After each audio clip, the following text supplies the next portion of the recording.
Serious, Redditors who have a close family member or friend that committed a major crime, rape, murder etc. What was your immediate reaction to the news when you first heard it? Did you believe it? How are you feeling now? I posted this some time back about a friend. I had a drinking party buddy I made right after I got out of the Navy. 1988. I'll call him Bob. Met him at work. He seemed a good guy. I got pretty close with him and his brothers. We would go fishing and generally drank and partied a lot. One time he hit his GF in front of me in a gas station parking lot. We all had been drinking and I got up in his face and pulled him away. He was angry and told me it was not my business, and during our arguing his GF got in her car and left. I met my wife while he and I were still close. Bob would bust my chops about having gone Mia due to hanging with my GF all of the time. He said I was p-whipped etc. It was always in a joking manner. I had not seen him in a few months and I ran into his older brother, Rufus. I asked how Bob was and Rufus said he was in jail awaiting trial for murder. He said Bob had been attacked by a different GF and that this GF's uncle and brother had joined in with a baton. During the course of the fight the GF pulled a knife and tried to stab him, but he got it away from her and in the ensuing melee she was stabbed and died. He told me about a fish fry a church was holding as a fundraiser for Bob's defense the following Sunday and said I should attend. I agreed to be there. Prior to that Sunday I ran into another mutual friend, Warren, and asked if he had heard about Bob's self-defense fundraiser. Warren laughed nervously and said self-defense. I said yes and repeated the story Rufus has shared. Warren considered this and then told me Bob had stabbed a girl 19 times. I was a little floored by this. I did not go to the fundraiser because it seemed way awkward and in my heart it rang true based on the anger issues Bob had displayed before. This was in 1989 and he is still in Angola State Penitentiary. Crap, Bob might have made the red beans I had while I was there on my high school junior year field trip to scare us into never wanting to go to jail. They also showed us death row.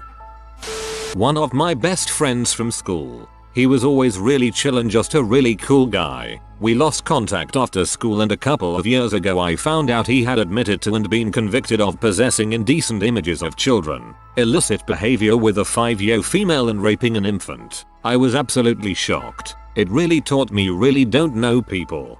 I'm always astounded by stories of someone raping an infant, aside from the obvious WTF reason, like how was that even anatomically achieved? Moved north after growing up in FL. Was browsing my hometown news one day and saw a story about a man who brought his 6-year-old into the hospital with severe vagina trauma claiming she'd been attacked by a dog. Spoiler alert, she wasn't. I was like, man, what freaking crap bag. Later reports published his mugshot and sure enough it was my sister's boyfriend. I was physically ill, my sister also has a little girl and I was about ready to go down there and murder this dude if he had touched my niece. Niece turned out to be okay. Sister is traumatized that a child rapist was in her house near her child, and shitbag is rotting in prison. A close friend was arrested for raping a 12-year-old. At first it was disbelief, then when I read the police report it was utter disgust. He spent 2 years in prison and is now a registered sex offender. We've not spoken since the day before his arrest.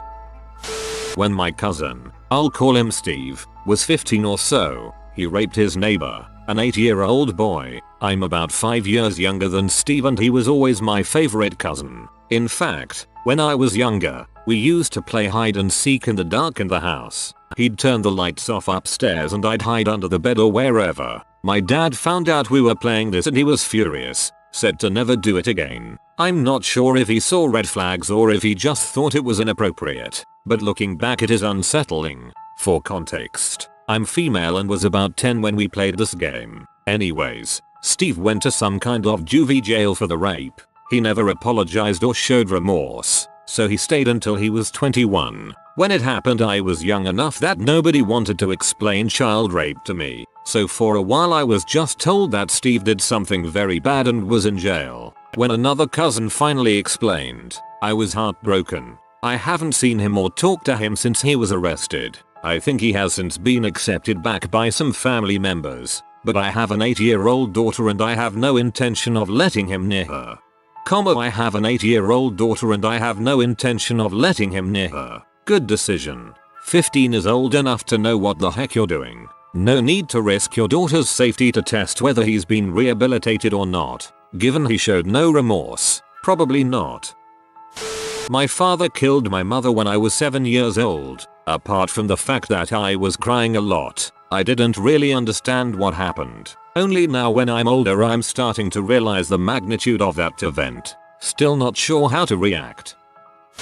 Not a close friend but an old school friend, let's call her J. Apparently she and her then boyfriend sexually abused her little girl. I think the daughter was like 2 years old at the time. My first reaction was just shock. I couldn't believe it. But as I interacted with J more, I ran into her in our hometown and we exchanged numbers. Only found out why she was back home later on. I began to have my doubts. Her story was basically that she had been bamboozled. Bamboozled onto sexually abusing your own kid? Yep. Anyway, she ended up getting a 20-year prison sentence. This was probably about 5 years ago. Cousin got 30 for murder. He's a schizophrenic and had a mental break after going off his meds. He had gotten clean from H for a few months or maybe a year, and reconnected with an old female friend who had also gotten clean. According to her, she convinced him that there was a man who had raped her as a child who was going around town picking up 13-year-old girls, getting them stoned and then raping them. I guess being off his meds made him miss all the red flags, like the fact that this girl said they couldn't go to the cops because they wouldn't do anything about it. She told him that he had to be the one to do it, and over the course of a few weeks got him back into getting high. She then set up a drug deal with the guy, and had my cousin go with her and bring his grandfather's shotgun. Grandparents owned a farm, so it was probably just in the barn or whatever, easily accessible. My cousin shot the guy, but he didn't die right away, so he beat his head in with the butt of the shotgun and then went into hiding. I actually saw him during this time at my grandma's funeral. He was acting really weird, but I knew he was schizo, so I figured it was just his condition. He later got caught, but refused to testify against the girl because she had a son and the father was absent. He's since told us that he just couldn't deal with the thought of making that kid an orphan, even though his lawyer begged him to tell the full story since he was facing the death penalty. Apparently, according to his lawyer, if he had told the full story she would have been absolutely charged as well, which would have reduced his sentence. To be honest, I feel truly sorry for him. He's shown extreme remorse and has since become very religious, although in his letters he says he knows he is most likely already condemned to heck and there may be nothing he can do about that. He knows he made his bed, and he seems prepared to lie in it. There's actually more to the story, so if anyone cares to hear it I'll add to this post. I'd like to hear more.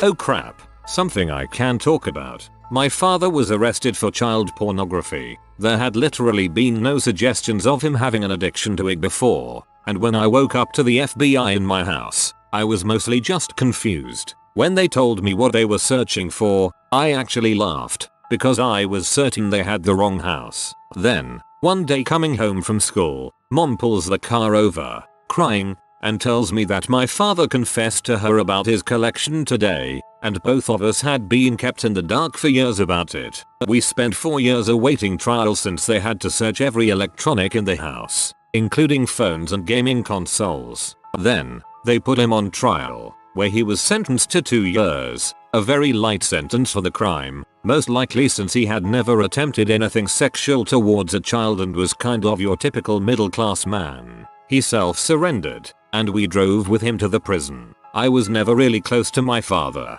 and often wished he would get out of my life when I was young. Being faced with the consequences for his mistakes has objectively made my father a better person, the kind of person I would really respect if I had just met them, but the memories of who he used to be have held me back, and I haven't visited him in prison once. When he comes back home, I'm probably moving to another city. All in all, it was the worst on my mother. She had been married to him for a long time, and to have something like that happen completely broke her trust for a while. She also has a lot of guilt issues and feels terrible that she put me through this. Right now, she's concentrated on keeping the house, and I've taken up a part-time cashier job in order to help her. She promises to stay married to him. I don't agree with it, but it's her choice. I've gotten used to it now. I might have been shocked for the first few days, but I recover pretty quickly. All I'm trying to do is support my mother for now. Well crap. Props to you for being a rock for your mother and doing what needs to be done. I hope you both are doing okay and will eventually find peace. My uncle murdered someone he knew for some unknown reason. No one wants to tell me. Really surprised me as he has always been nice to me and the other kids in the family. That's the only crime he has committed and now he's locked up somewhere in the city. I'm not allowed to see him. Only my father and his other siblings are able to do so. He left his wife and his 2 boys behind. The oldest is diagnosed with autism. The mother now works full-time and is barely able to take care of their kids. Meanwhile, the big brother is taking care of the little brother, like making food, cleaning the house, walk the dogs out, make sure he goes to school safely, etc. It breaks my heart. What's even sadder is that we're the only ones trying to do our best to take care of them. My cousins and other relatives completely ignore them because they believe that the kids will end up like his father, which is just freaking ridiculous. My father and I recently brought them on a fishing trip. They really enjoyed it. They caught a lot of fish, and it made me really happy to see them enjoy every bit of fresh sea air.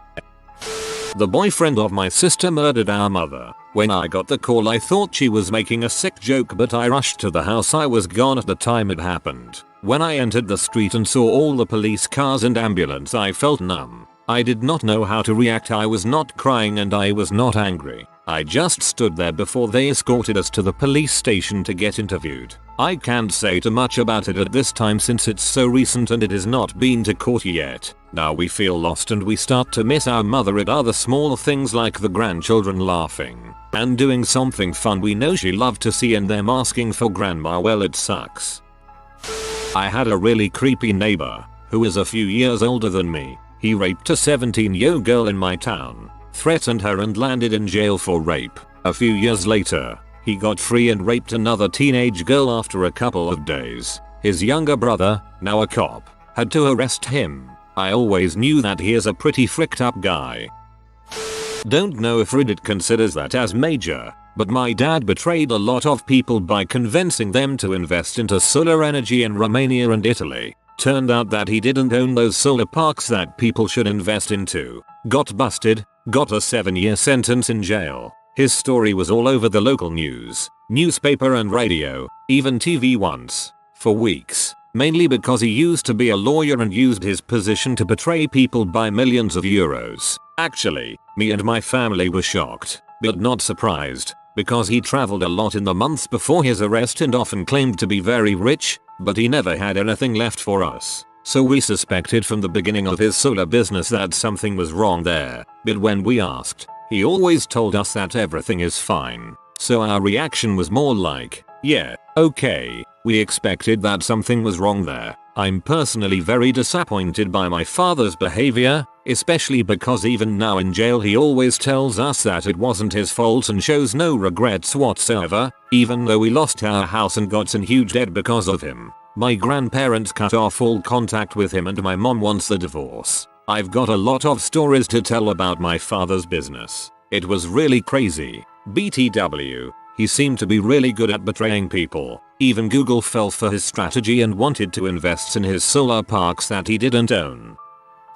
In high school, this guy and girl I knew had a baby. I bunked with the girl at 6th grade camp, and I had known the guy since 6th grade. He was in marching band with me. The guy dropped out of school to get a job and support them. I met the baby a couple times. She was beautiful. Fast forward a couple of years, the couple breaks up, and the mother takes their baby across the country with her to move in with her new boyfriend that she met on World of Warcraft, whom she had only ever spoken to in a chat room. She does this without telling anyone, and the father is frantic, not knowing where his baby girl is. A few months later, we found out that the mother and her, now husband, had beaten the little girl to death. They simultaneously whipped her with leather belts, put her head underwater, and then picked her up by her hair and threw her across the room. Then they put her body in a bin and dumped it into the river. They were only able to identify her from a police sketching, and the paternal grandmother is the one who recognized her. She was only 2. The investigation and trial lasted 2 years. They both got life in prison. She will be eligible for parole after 38 years, and he will never be eligible. I found out about this on the news while I was at college. I was in complete shock because the girl seemed so normal. She was never into alcohol or drugs, and she always seemed like a goody two-shoes. I went to the memorial service, and I talked to the father. He held it together well, but it was so obvious how exhausted he was, emotionally and physically, and you could tell he was an absolute wreck inside. Fast forward 9 years, the father is now married with 3 children. He is a truck driver, and he recently started his own trucking company and named it after his daughter. My cousin got caught killing a friend acquaintance from his HS and stealing his car. He hasn't been tried yet, but there were eyewitnesses to him dumping the body on the side of the road from the kid's car, in broad fricking daylight. He was always a little huck raiser and never obeyed directions. We all thought he would have some issues, but we never thought anything like this. I still remember my grandma yelling at him when we were like 8. "You're gonna be thrown in jail one day." Holy crap, was grandma right? I have no idea what the heck is wrong with someone who commits murder, yet has never watched enough Law and Order to figure out that you don't dump bodies in broad daylight with plenty of witnesses around. The only thing I can say definitely is, plenty is wrong with that guy. My best friend Dave was the hardest mother I've ever known. I saw him beat multiple people up at a time, multiple times. He didn't take crap from anyone and was a real freaking gangster. A guy rapes our friend's sister. Dave finds out about it and goes to the guy's apartment, knocks on the door. Rapist answers and promptly gets knocked out. Dave then drags the dude into a closet and ties him up. While he's waiting for the guy to wake up, he goes into the kitchen and makes himself some food, sits down on rapist's couch and watches TV. Rapist finally wakes up. Dave cuts the guy's throat, not badly, just enough to make the guy believe he's about to be killed, and then beats him unconscious again. Then pisses on the rapist before he leaves. Cops get called and they figure out it was Dave. Dave goes on the run. When he's finally caught, the rapist had been caught raping another girl. Note: girls come forward with rape charges, including our friend's sister. Dave only gets 9 months. He was looking at 15-25 years. How'd it make me feel? Good. I knew if anyone fricked with my family that justice would be delivered regardless of the courts. Dave is dead now. It's been 10 years and I still miss him. Dave sounded like a real scary guy, but he would stick up for his buddies. R.I.P. My brother was radicalized around 5 years ago. To cut a long story short, he ended up going out to Somalia to fight for Al-Shabaab. He was killed in June 2015 trying to attack a military base in Kenya by walking into an ambush set up by the Kenyan army. As awful as this may seem to some people, I can now say I am relieved that he is dead. It is bad enough having to live with the fact that my brother, my own flesh and blood, was somehow convinced that joining a terrorist organization was the right thing to do without knowing what acts he had carried out. But since his death I have learned of some of the truly barbaric things he was responsible for, the main being the 2014 attacks in Pakatoni where 50+ innocent lives were lost due to Al-Shabaab. How does this make me feel? Disgusted, sick, angry, upset, grief and confusion, all at the same time. Disgusted and sick because someone I loved and looked up to could end up being a monster capable of taking someone else's life purely based on their religious political beliefs. Angry because I feel partly responsible. Why didn't I notice the change in him before he left? Was there something I could have done that could have prevented this from happening? Upset because I have lost my brother. I still remember all of the good times we had together. But as time goes by I find these memories harder and harder to remember as they've become tarnished with what he ended up becoming. To everyone else he is just a terrorist. And I guess they are right, but at the same time he was my brother. Sometimes I just don't know how I should feel. I find myself grieving, not for the loss of my brother but for the families of all of the victims that lost their lives at his hands. How can they accept or explain why their son, daughter, brother, sister or parents aren't coming home? I could probably keep writing and bore you all for ages, so I'll leave it there.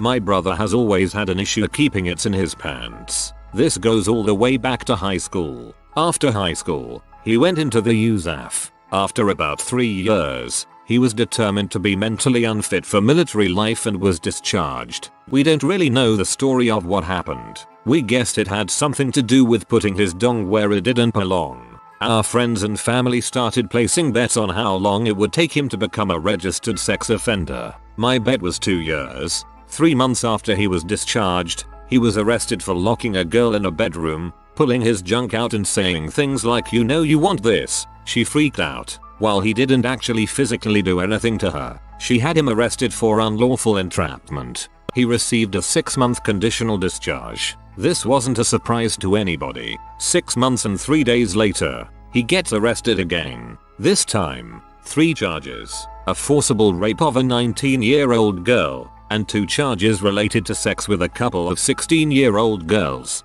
17 is the age of consent. He pled guilty and received a 3-7-year sentence. He ended up serving 2.5 years. Although this didn't surprise anyone that knows him, it still hurts our family tremendously. My parents questioned where they may have gone wrong, but they also remember they have 2 other children who have never gotten into any trouble at all. Our last name is very uncommon. Less than 25 people in the entire state with my last name, and we live in small town USA. We dreaded it hitting the news. Luckily for us, it never did. He was released in June 2014 as a level 2 sex offender. Occasionally, our family sees his picture and registry page get posted on Facebook, and read the things that people post. It hurts. He's a scumbag, but he's family. One of the stipulations of his parole is that he is not allowed to have internet access. This means no smartphone, no picture messaging capabilities. Last week, he was caught with a second phone.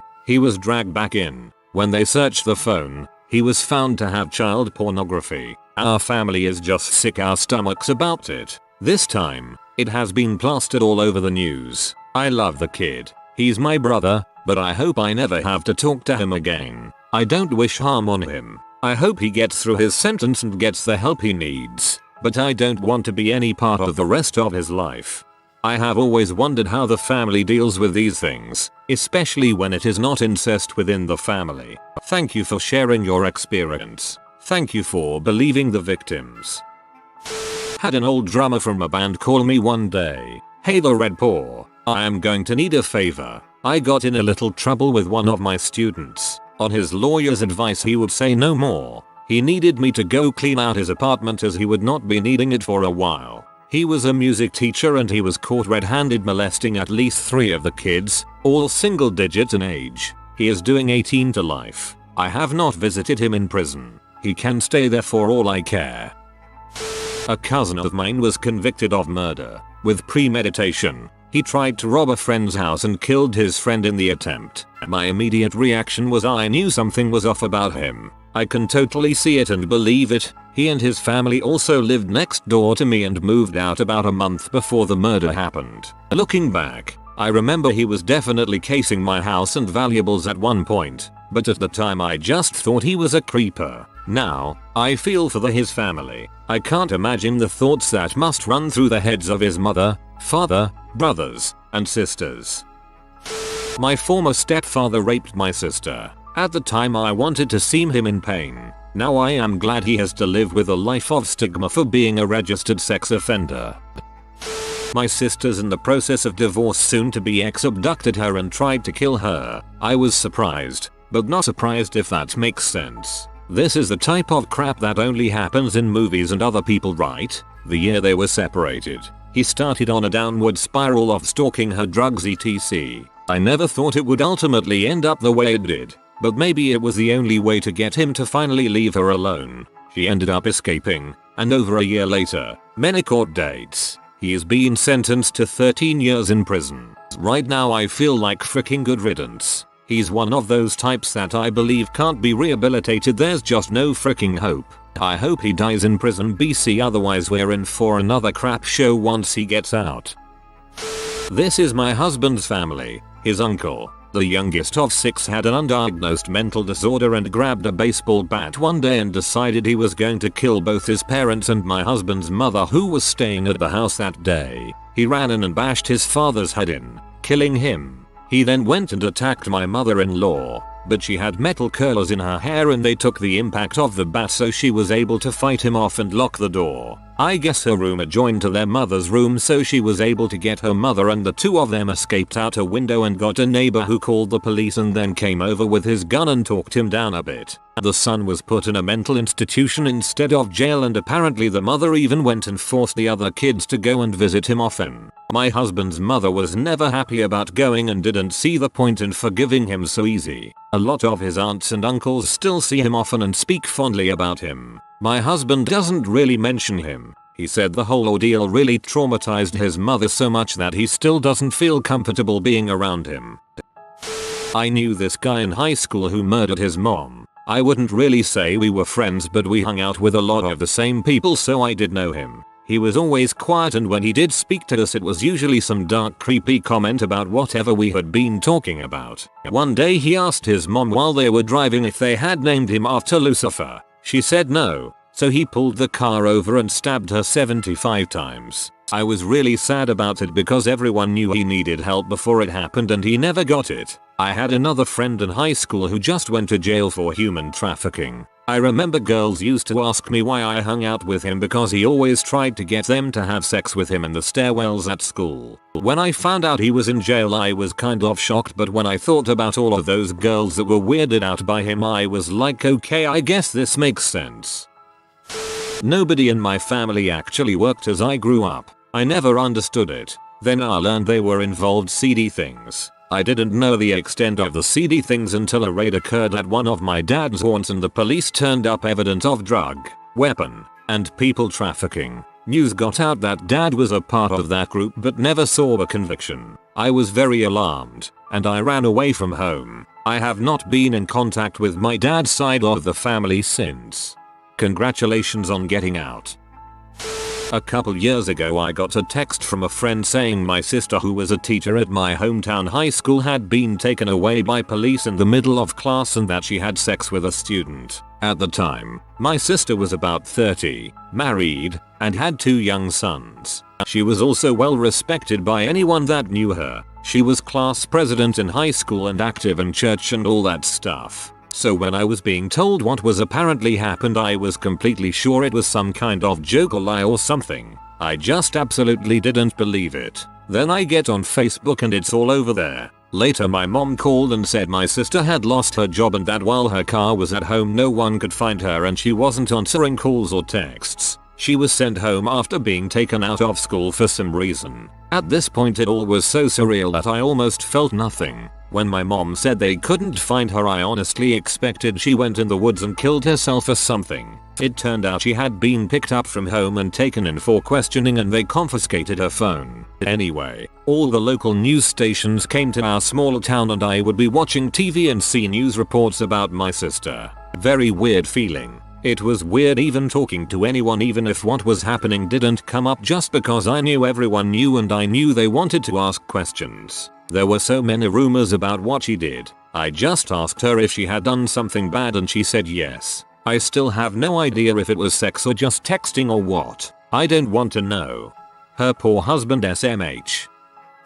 My mother murdered my uncle when I was 20. My immediate reaction was, well, she told me she was going to do it, and I warned him, and he didn't listen to me, so I'm not surprised. Of course I believed it. She told me she was going to do it, and she was caught carrying a bag of the bloody clothes she was wearing when she killed him. She had had a lot of guns. She used to be a sharpshooter, and I'd slowly, over the course of several years, talked her into giving them all to me. I just appealed to her during her saner moments and she'd give me another one. Somehow it never occurred to me that she'd just go out and buy a new one and kill him with it. I really wish he or my aunt had believed me that she was very dangerous, and to him specifically. I'd really rather that he was alive today. But I did what little I could at the time and have no regrets. I was in hiding for many years, both before the murder and for quite a while after, in case she ever was released. I knew she would want to track me down. I eventually gave up and re-entered humanity, because you can only live in hiding for so long before it wears you down. These days, any competent librarian could probably find me in 5 minutes flat. My mother has been released and is on minimal state supervision. I'm essentially trusting that one. She's a little too crazy to think to ask a competent librarian to find me. 2. She's not trusting enough to hire a PI to do it. 3. She doesn't really have the money to ask her pie to do it. And 4. She's old enough that she probably doesn't have the energy to do it. I mean, when her mother was her age she'd been dead for 15 years. And to be honest, 5. That she probably won't be buying any more guns because she'd fail a background check and won't have the kind of connections she'd need to buy an unlicensed gun. And if she showed up at my doorstep I'm younger and stronger enough to fight her off hand to hand if need be.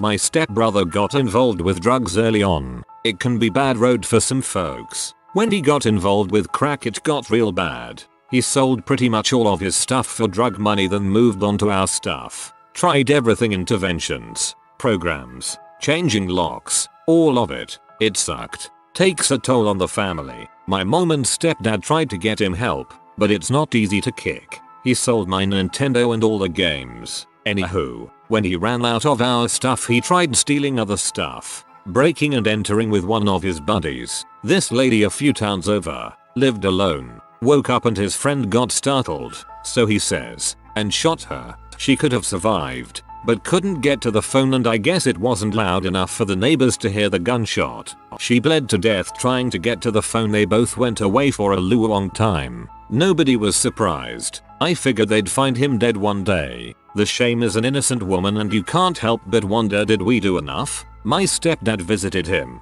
My mom rarely did and I'm still sour about the Nintendo and games.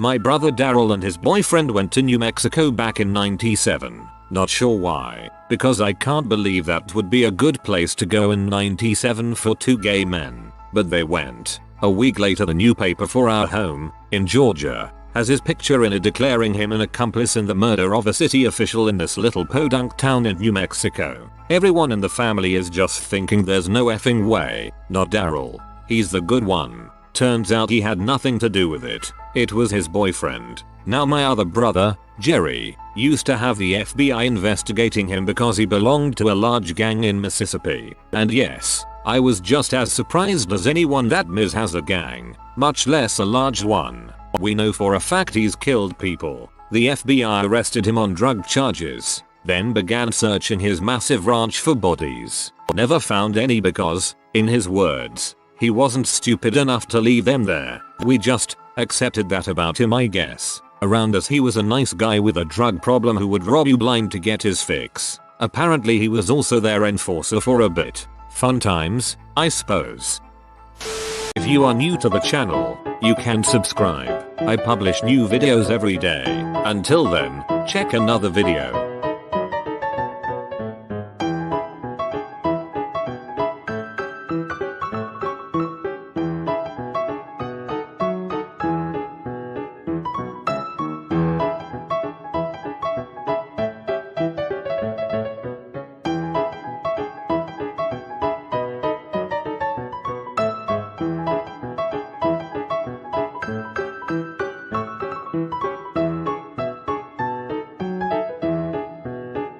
Bye for now.